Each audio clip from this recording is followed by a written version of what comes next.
Welcome to the Defence Connect podcast, Australia's leading voice in national security and defence industry intelligence, direct from the nation's top policy and business experts. Well, g'day everybody, Steve Kuper at Defence Connect. I hope you are well. It is pretty gloomy here in Sydney on this Thursday morning. It's been a busy week, as always, in defence industry and the national security debate and conversation. And joining me in the studio, the one and only Computer, aka senior journalist Robert Dougherty. How are you?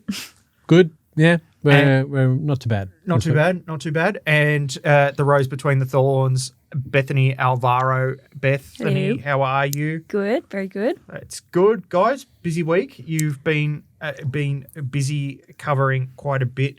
Bethany, we'll start with one of yours. Yes. AFP Commissioner Chrissy Barrett. Yeah, this was David actually.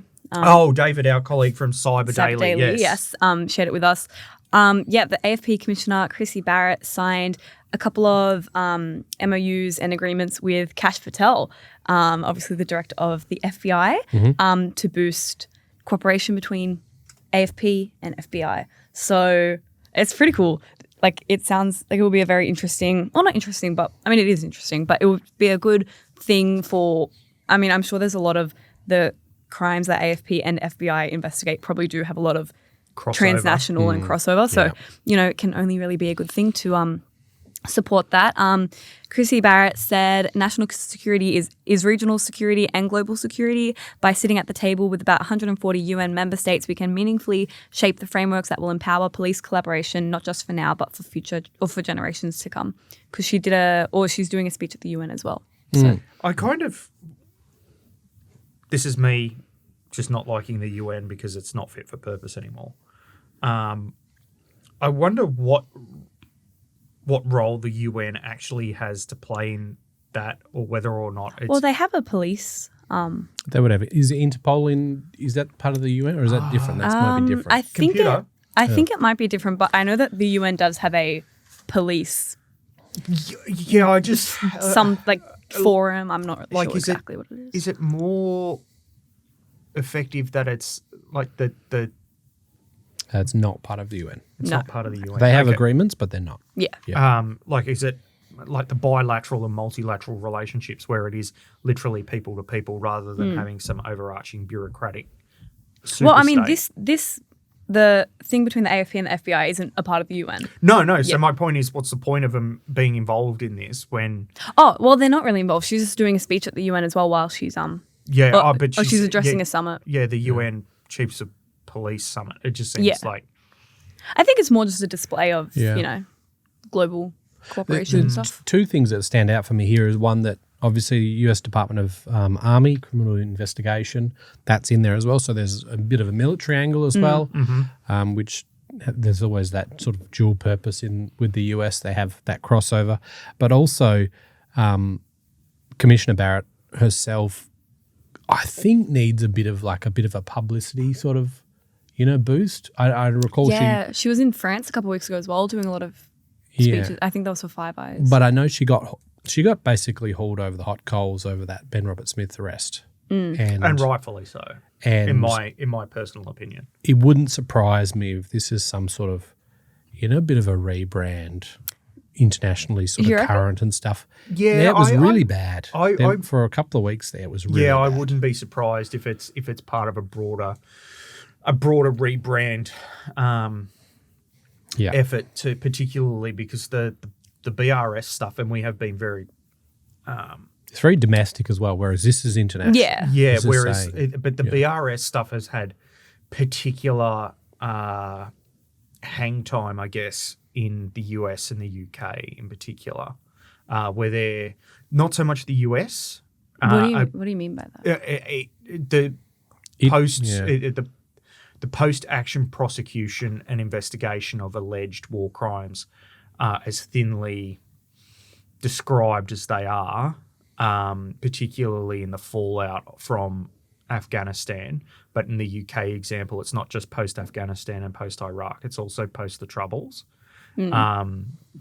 has been really front and centre for the Starmer administration in the UK. where they're not going to prosecute or seek prosecution for the Irish conducting or perpetrating the same sorts of war crimes as what they would be charging British service personnel for outside, like realistically also outside of a statute of limitations. That US example as well, they've got a lot of sort of public patriotism towards military service members. Yeah. And I it think it seems was like a betrayal. It was really badly received, I think, In America. in terms of veterans The and Ben stuff Rosen there. thing. Yeah. Yeah, Wow. it got that far. I think a lot of people saw it for broadly what it is, which is that the method is the punishment.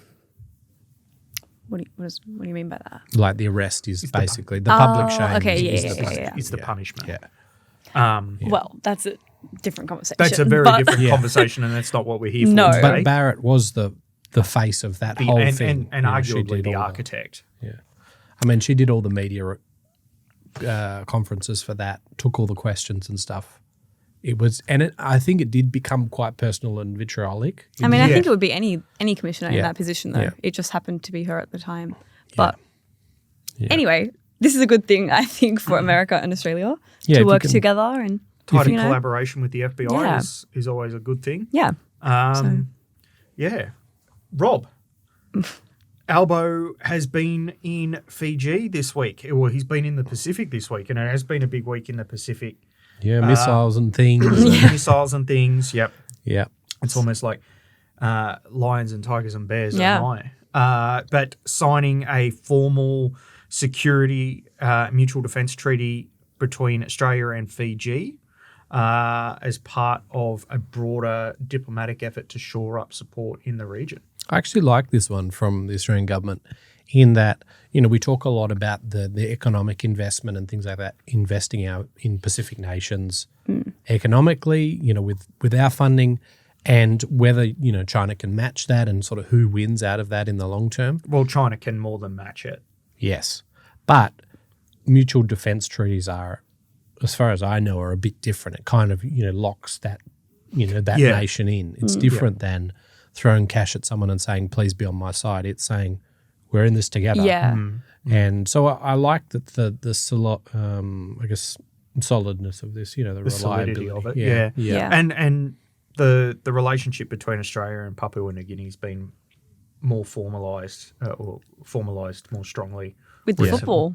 with the football. Similar sort of thing, yeah. Yeah, Yeah. football diplomacy. I was a little skeptical about it at first, but I think it's a good thing. Do you think that there is like a defence angle from that as well? Yeah. There Yeah. would be. Yeah. Yeah, well, I mean, we have obviously going away from Fiji now, but Papua New Guinea Defence Forces recently had some exercises in Townsville, and they've got people embedded within the Australian military, so their own military people, their leadership. So Yeah. yeah, And of course, we had the launch of the test launch of a submarine launched ballistic missile by the Chinese Navy Yeah.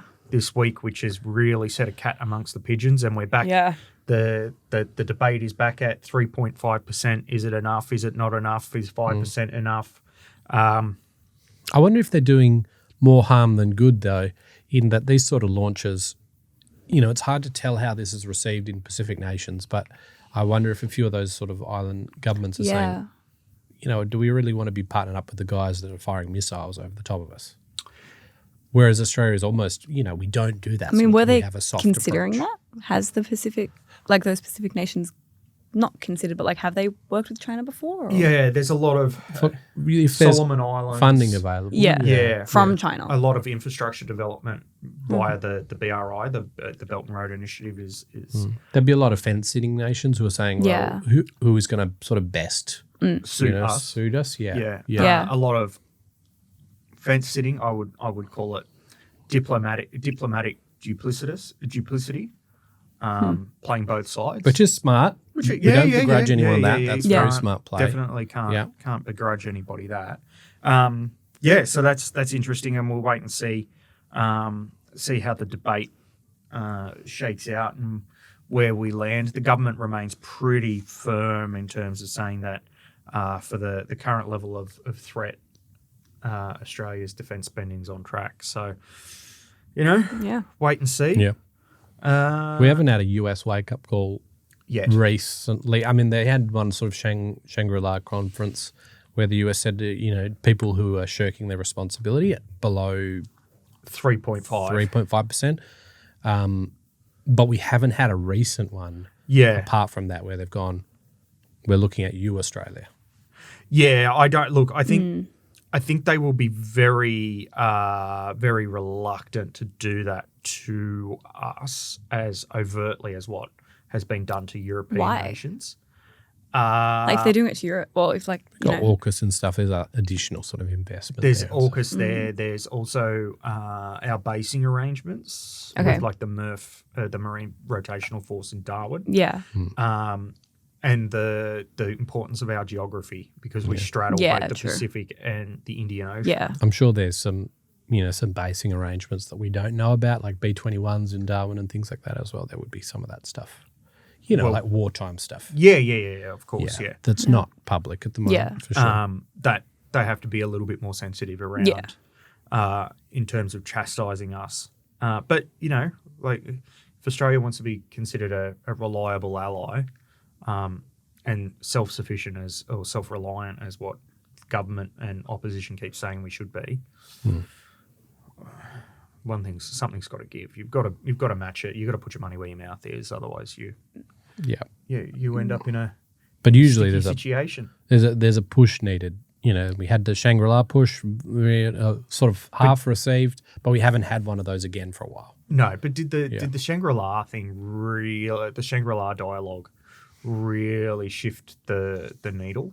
I think it called out. There was some specific comments around New Zealand that were sort of called out, and I think New Zealand maybe is sort of uptaking a bit with that, but not in relation to Australia.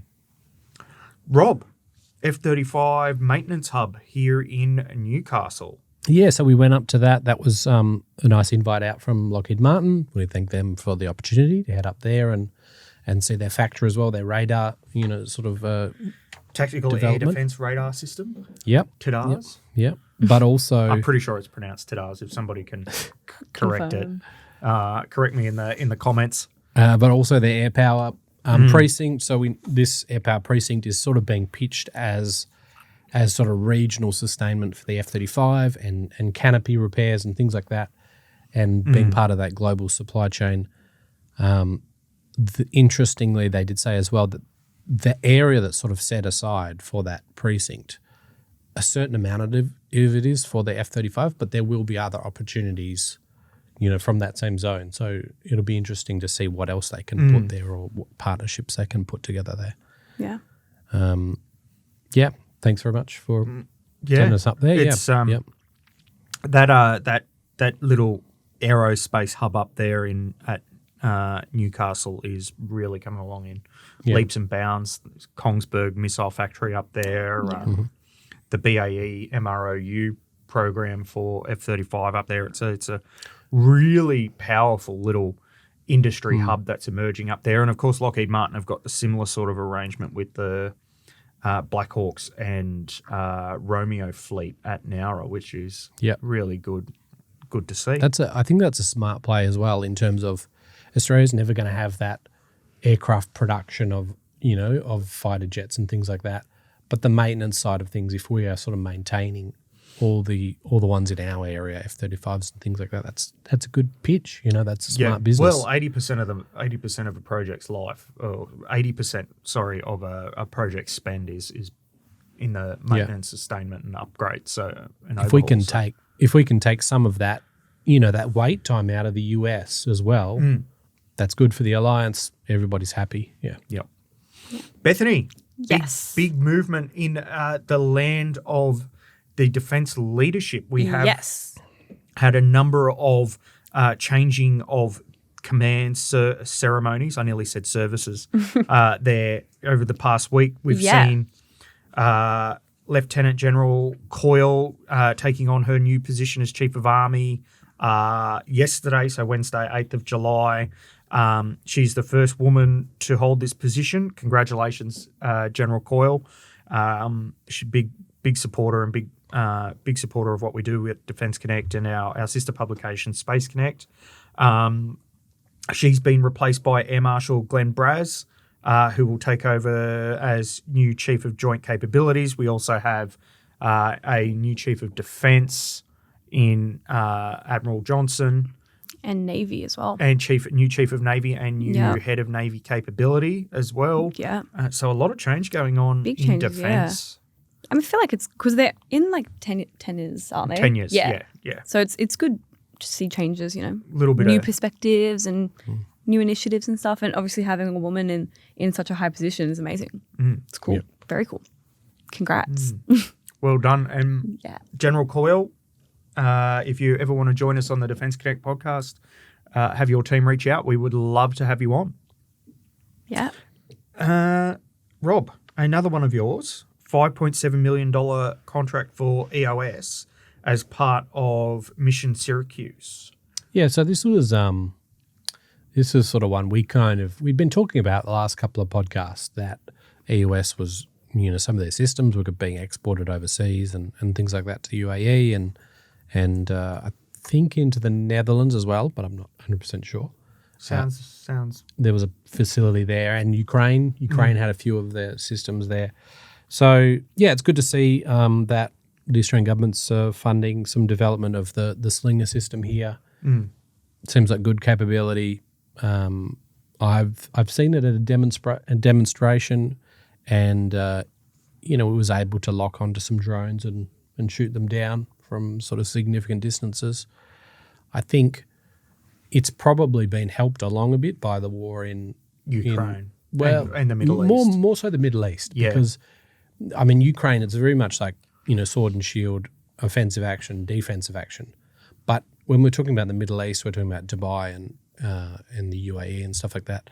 They really had a moment there where they just had heaps of drones coming in and had to hit the panic button and say, we need some counter-drone equipment immediately.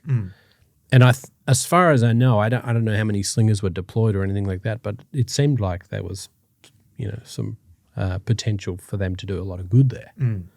Yeah, so good on EOS for this.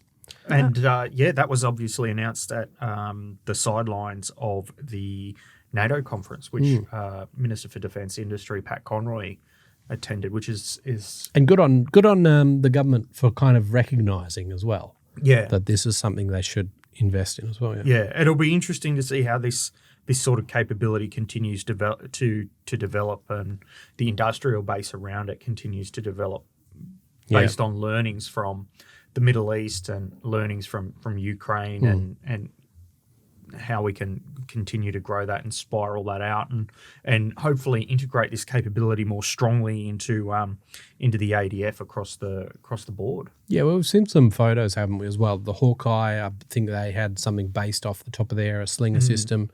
So, apart from that, what other vehicles? Is there propensity for a Bushmaster maybe? Boxer potentially. Boxer, yeah. Yep. Would having an Abrams maybe with one of these on top, does that make sense? Yeah, potentially. So there's a few different options. Yeah, it'll be interesting to see how that goes. Guys, anything else? We saw Carbonix got their a safety assurance integrity level 3 certification for their long range drones, which is good because it will let them use them in like projects that would normally be used by helicopters and ground crews. So it streamlines everything and shows that they said in a quote that it shows that drones or that this classification sort of makes it more like a visual that drones aren't just like an experimental technology and that they're properly assured and can be used well. Yeah, I do think Australia's been rather slow on the use of the adoption and cultural acceptance of use of drones. Yeah, and I think a perfect example of that is the use of self-driving cars like Waze.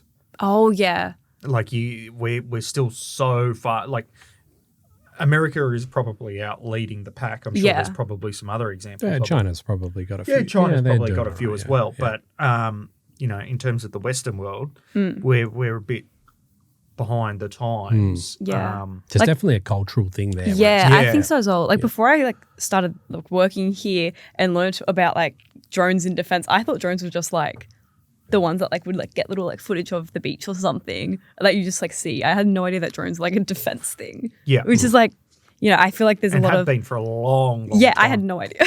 So I feel like it's kind of a definitely a cultural social thing. In terms of drones, we know there's stuff happening behind the scenes.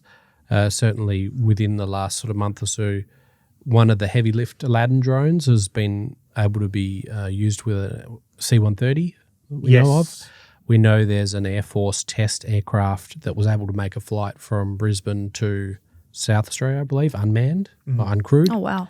So more of that sort of camel train logistics aircraft. So there is stuff happening behind the scenes.